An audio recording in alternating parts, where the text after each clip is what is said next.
ireng gembuleng katon peteng rembulan mus ora ngegro padange barengi suarane pambaunge asu wajak wonten wanita jerit lampai suku geter saya abot nenggih punika Sang Setyawati kang ngrungkepi padane Sang Rama apa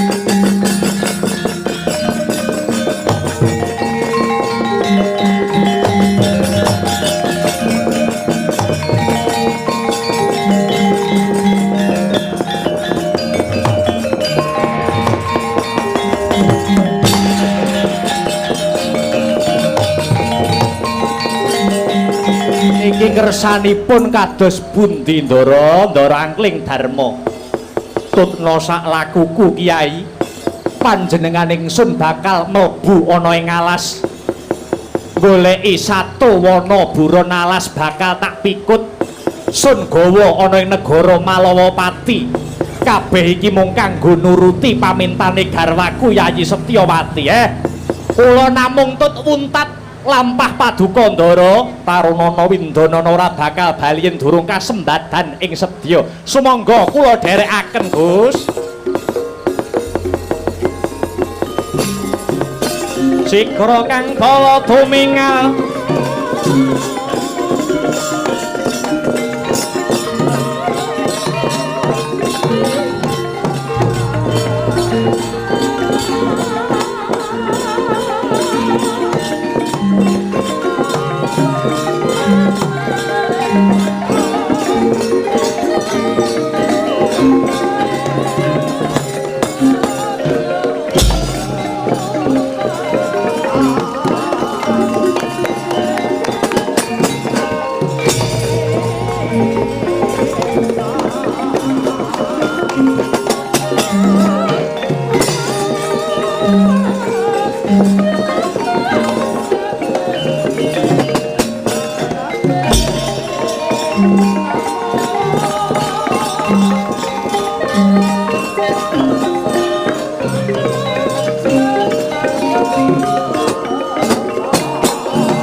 Padha mirah ingsun Katen pas pokong mijil tubuh dahan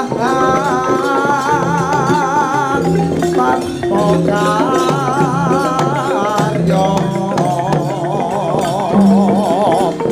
sangkang rinemakan Gusti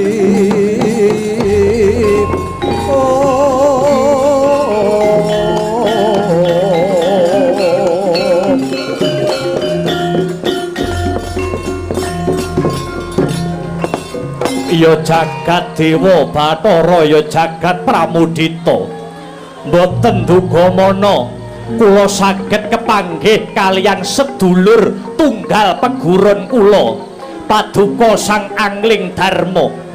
Inggih Kakang Nagaraja winantuing sami-sami.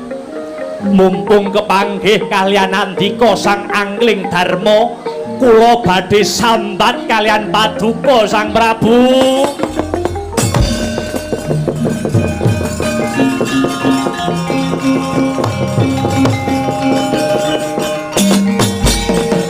Agyatari sangapi rangu rinangkul ginempet kempet ing babakan punapa Kakang? Garwa kula bojo kula pun Nagagini sampun benten kalian adat saben. Nagagini sampun boten ngajeni jejering wong lanang ingkang minangka dadi pepayunging kulawarga. Lah sak menika garwa Paduka Nagagini dhateng pundi? Kula inggih boten sumerep teng pundi-pundi nggih boten nate pamit. Menawi mekaten sumangga kula kanthi nyenyuwun dhateng purbaning Gusti kang akarya jagat. Mugi-mugi niat kula anggen kula kepingin biyantu Kakang Nagaraja andadosaken katentreman tumrap keluarga Paduka Kakang Nagaraja. Aduh matur nuwun sinuwun.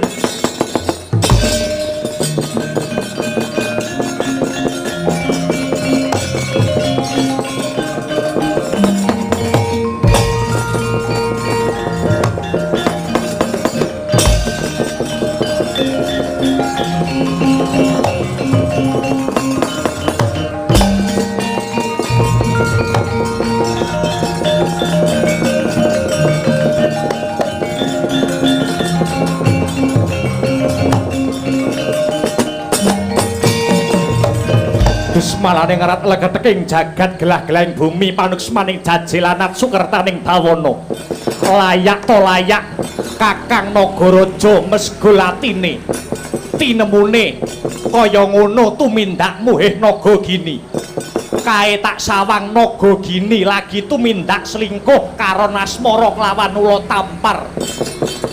Kula Tampar bosen urip kowe. Tibani jemparing kelakon ilang nyawamu dening Sang Angling Darma kowe.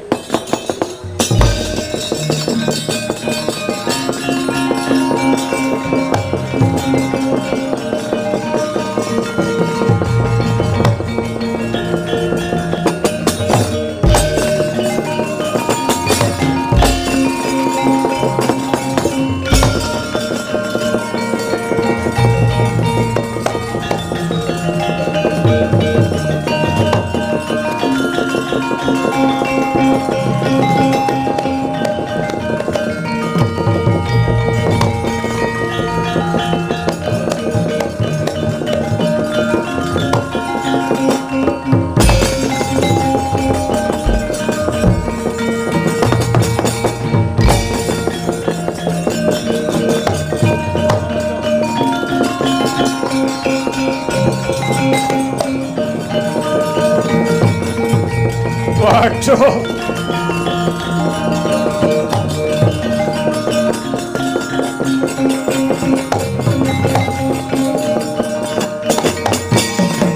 Nadya turut-turut miturut anut sumarah mring Gusti. Waduh, ngaturaken panuwun dumateng Sang Prabu Angling Darma. Sampun paring pengayoman dhateng kula. Kula sanget boten nginten tinemunipun nesta pakartining garwa kula pun Nagagini. Wani selingkuh lan ula liyane Ula Tampar kurang ajar. Sampun Kakang, sedaya lelakon menika adile namung dilakoni. Sejatine ingkang nandhang reribet boten ngemungaken Kakang Nagaraja. Nanging kula pribadi Angling Darma sak menika inggih nembe nandhang pepeteng. Berkawis punapa sinuwun? Kula aturi paring dawuh sampun ngantos rikuh kang sarta pekewuh.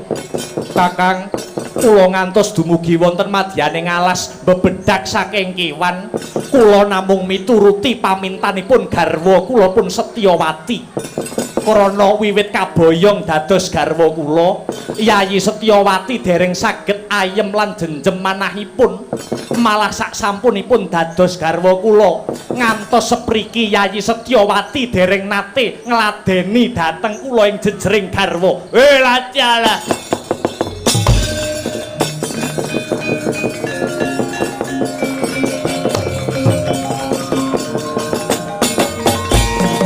Waduh sinuwun, langkung prayogi cobidipun teliti kapribadenipun Yayi Setyawati. Awit paduka menika ratu kondang lan kuncara, dasar sugih tur wibawa ing sarira. Ewa semanten Setyawati boten purun ngladeni handika.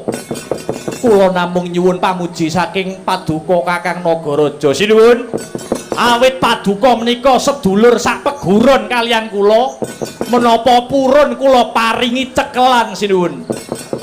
Cekelan napa Kakang? Wujudipun Aji Gineng utawi Aji Sulaiman. Menika dayane paduka saged wawan pangandikan kalian saking kewan lan gegremet.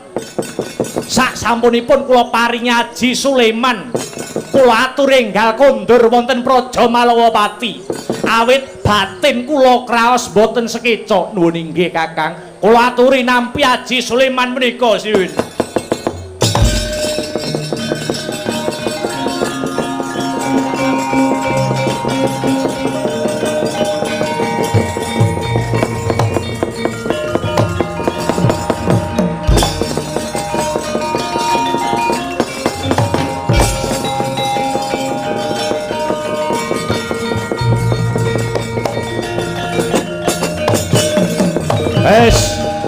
Saiki aku ora gagas bojoku. Arep bali ya karep-arep minggat dudu urusanku. Saiki aku malah mesake marang nasibe Sang Angling Darma. Ratu Malawapati jebule nasibe padha karo aku. Yo, gandeng Prabu Angling Darma wis bantu karo aku. Genti aku bakal bantu karo kowe Sang Prabu. Aku bakal bantu panjenenganmu nganggo caraku dhewe. Tak disiki lakumu tumuju negara Malawapati Sang Prabu.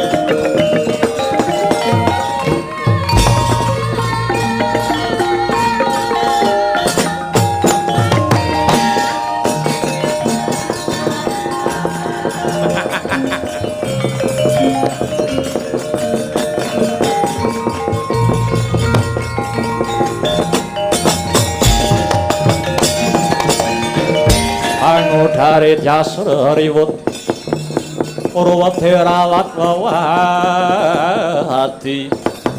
ing ngantos cumengklungen anggen kula nunggu Kakang bathik madrim kangen manah kula kalian handika Kakang madrim.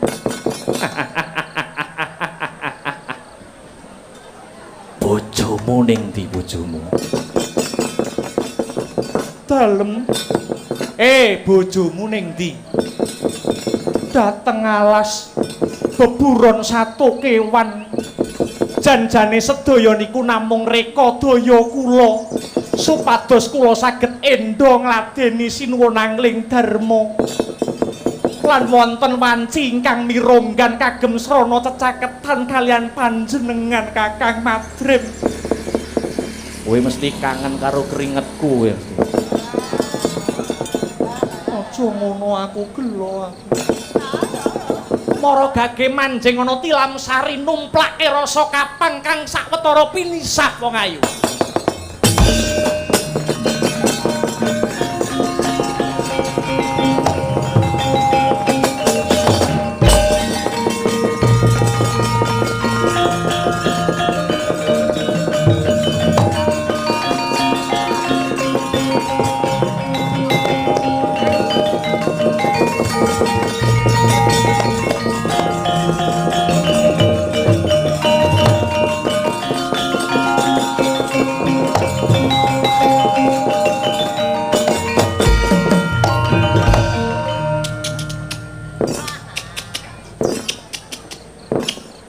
Wah. Tabuhane bengi iki rumangsaku oleh kompak. Jebule penabuh Astabrata ki khusus nabuhi cecek. Ah.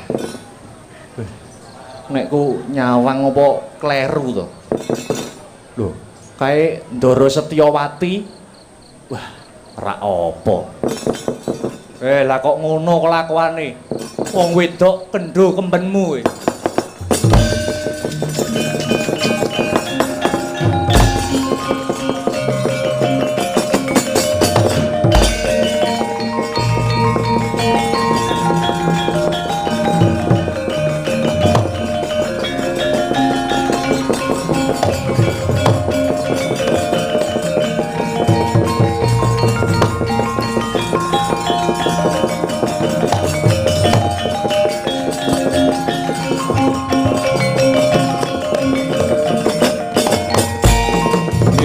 Larutna saking kutha Sakuragala yen tanamutusa sang Sri ing sinuwun angling Darma aku bakal kandha. Aku ngejak omong panjenengan krana aku wis ngerti yen to panjenengan sumurut marang basaku. Krana sang angling Darma wis anduweni aji gineng utawa aji Suleman. Sajake bojomu Setyawati sing ora gelem ngladeni marang panjenengan krana ora karenan atine mbok pek bojo. Cangkemmu guneman apa? Sinuwun panjenengan kroyo-royo golek buron alas kabeh mau mung reka dayane bojomu supaya ora kok senggol ragane. Nganti mbok labuhi adus keringet ning nyatane sing kok labuhi picak atine. Saya elek tembungmu. Kowe nganggo dasar apa ngucap kang kaya mangkono? Sumurupa sang angling Darma. Bojomu ora tresnani panjenengan. Merga bojomu isih sambung tresna karo wong-wong sing ngarani kuwi kaya dulure dhewe.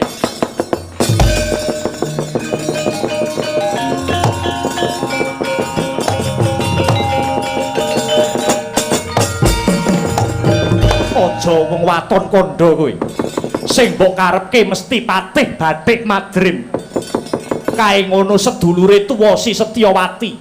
Kowe mung sak kewan cecak aja ngenggokke barang bener. Oh, lah dituturi kok ngeyel. Mula dadi cecak ben ngerti tembung bener.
Tak tuntun lan tak dadekke cecak panjenengan ora bakal weruh lelakon iki. Iki kabeh saka wujud panuwunku Sang Prabu merga panjenengan biyen ya wis mbantu panandangku. Wis iki sawangen bojomu kaya ngene iki rampung ana dhewe perkarane.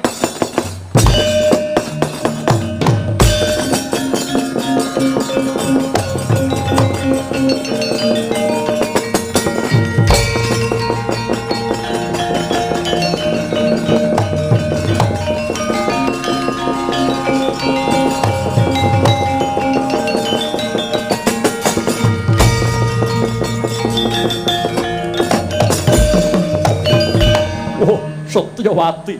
Oh.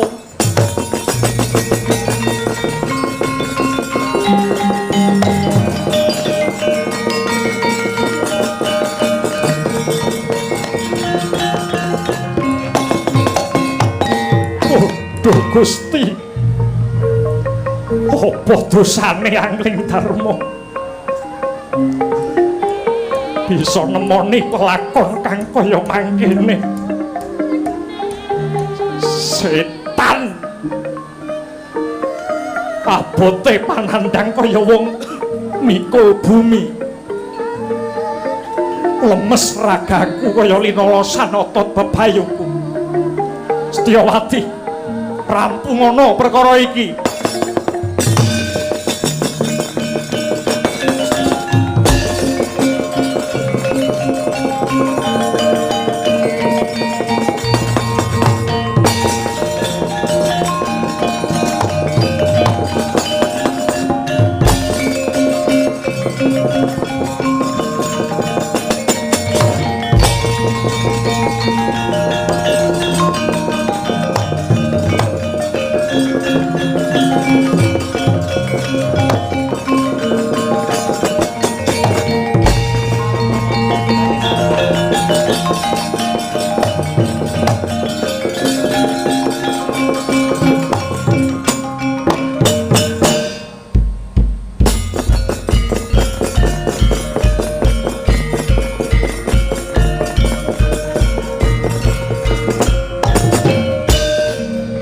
Punika tawarnane Begawan Manik Sutra kang lagya manekung mring dewane kang den adhep muhung uruping geni kang mangalat-alat kaya rambut Banaspati dasar den soki kalian mertega suci gandane kayu garu gabrak tumanduk grana klomat kelamet latine sang Manik Sutra tansah hangidung suci mantra rahayu. Ucap ing tengah wengi kang sepi kedadak langit ketutup pedhot ireng gembuleng katon peteng rembulan wis ora ngegra padange barengi suarane pambaunge asu wajak wonten wanita jerit lampahe suku geter saya abot nenggih punika Sang Setyawati kang ngrungkepi padane Sang Rama. Popo.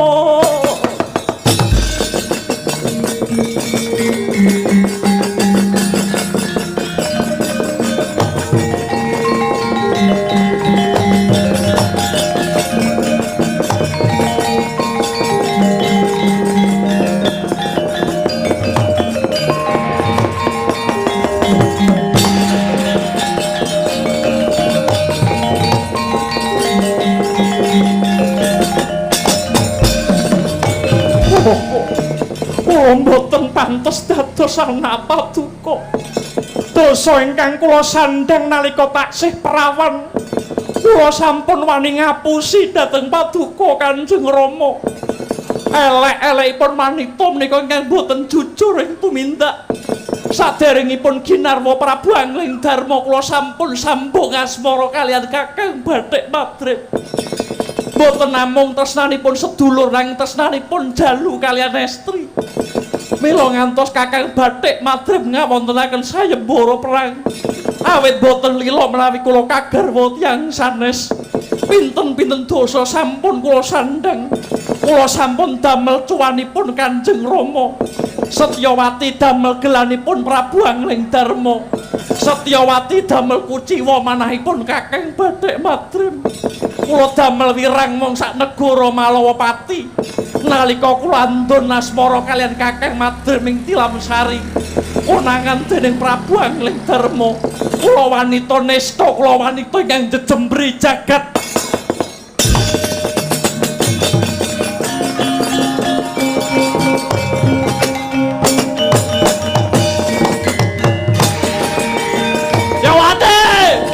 Setyawati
kebacuti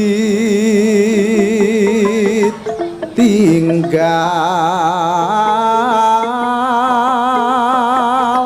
mulih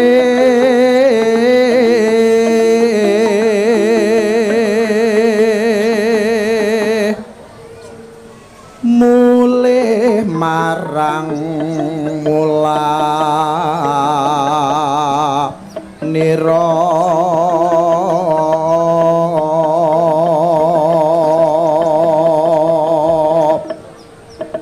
tangeh yen kelemop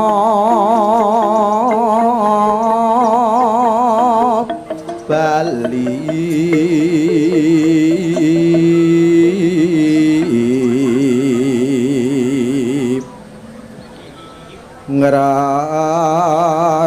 ngrarujit jroning ati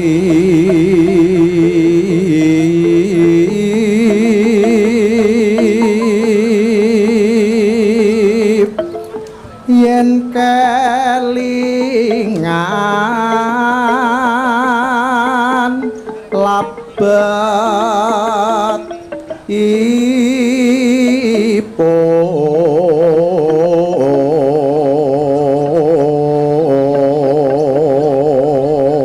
ipun wala-walaku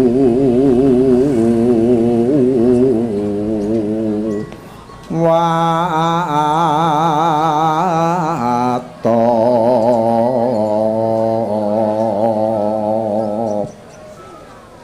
nuruti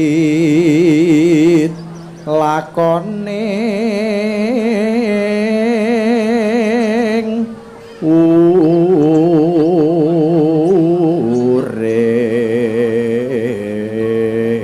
urip heman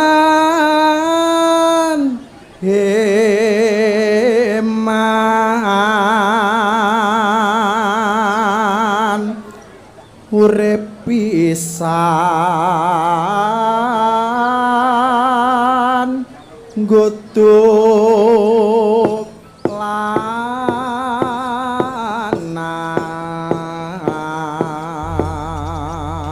wonten lepat nyuwun